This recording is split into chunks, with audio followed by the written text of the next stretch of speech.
റൈലിയുടെ തലയ്ക്കകത്തുള്ള വികാരങ്ങൾ വളരെയധികം ഹാപ്പി ആയിരിക്കുന്നു. പെട്ടെന്നൊരു ദിവസം അവളുടെ കൺസോളിൽ നിന്ന് എന്തോ ശബ്ദം കേട്ട് ഉറക്കത്തിലായിരുന്നവർ വന്ന് നോക്കുമ്പോൾ അത് റൈലിയുടെ പ്യൂബർട്ടി അലാറം അടിച്ചതാണ്. അതായത് റൈലിക്ക് ഇപ്പോൾ പ്രായപൂർത്തിയായിരിക്കുന്നു. ഇവർ നോക്കി നിൽക്കിയ അലാറം ഉച്ചത്തിൽ അടിക്കാൻ തുടങ്ങുന്നു. പാനിക്കായ ജോയി വേഗം തന്നെ അതെടുത്ത് തലച്ചോറിന്റെ ബാക്ക് സൈഡിലേക്ക് അയക്കുന്നു. പക്ഷെ അവർ പ്രശ്നമെല്ലാം അവസാനിച്ചെന്ന് വിചാരിക്കുമ്പോൾ ഹെഡ് ക്വാർട്ടേഴ്സ് തകർത്ത് മൈൻഡ് വർക്കേഴ്സ് അവിടേക്ക് വരുന്നു. മാത്രമല്ല റൈലിയുടെ ശരീരത്തിലെ മാറ്റങ്ങൾ പോലെ തന്നെ മനസ്സിന് മാറ്റങ്ങൾ വേണമെന്ന് പറഞ്ഞ് അവിടെ മുഴുവൻ പൊളിച്ചെടുക്കാൻ തുടങ്ങുന്നു. എന്തിനാണ് ഇങ്ങനെ ചെയ്യുന്നത് ചോദിക്കുമ്പോൾ പുതുതായി വരുന്നവർക്ക് വേണ്ടിയാണെന്ന് പറയുന്നു. അവർക്ക് ഒന്നും മനസ്സിലാവുന്നില്ല.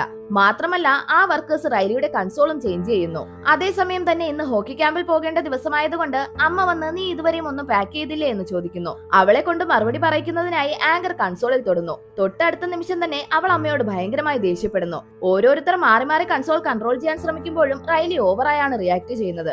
ആക്ച്വലി ആ മൈൻഡ് വർക്കേഴ്സ് കൺസോൾ പുതുക്കിയത് കൊണ്ട് ഇവർ ചെറുതായെന്ന് തൊട്ടാൽ പോലും റൈലി ഓവർ റിയാക്ട് ചെയ്യുന്നു. അതിനുശേഷം ആ ഹോക്കി ക്യാമ്പിലേക്ക് വന്നതും അവളുടെ ഫേവറേറ്റ് പ്ലെയറിനെ കണ്ട് അവൾ എക്സൈറ്റഡ് ആവുന്നു. മാത്രമല്ല ഇപ്പോൾ അവളുടെ കൺസോൾ ഓറഞ്ച് കളർ ആയിരിക്കുന്നു. നോക്കുമ്പോൾ അവിടെ ഒരു പുതിയ വികാരം വന്നിരിക്കുന്നു. അതായത് റൈലിക്ക് പ്രായപൂർത്തിയായതുകൊണ്ട് അവളുടെ തലച്ചോറിനകത്ത് പുതിയ വികാരങ്ങൾ രൂപപ്പെട്ടിരിക്കുന്നു. പുതുതായി വന്ന ആ വികാരം ഇവർ പറയുന്നതൊന്നും കേൾക്കാൻ കൂട്ടാക്കാതെ റൈലിയെ കൊണ്ട് ആവശ്യമില്ലാത്ത കാര്യങ്ങൾ ചെയ്യിക്കുന്നു. ഓൾറെഡി ഇവിടെ ഉണ്ടായിരുന്ന വികാരങ്ങൾ അതിനെ തടയാൻ ശ്രമിക്കുന്നു.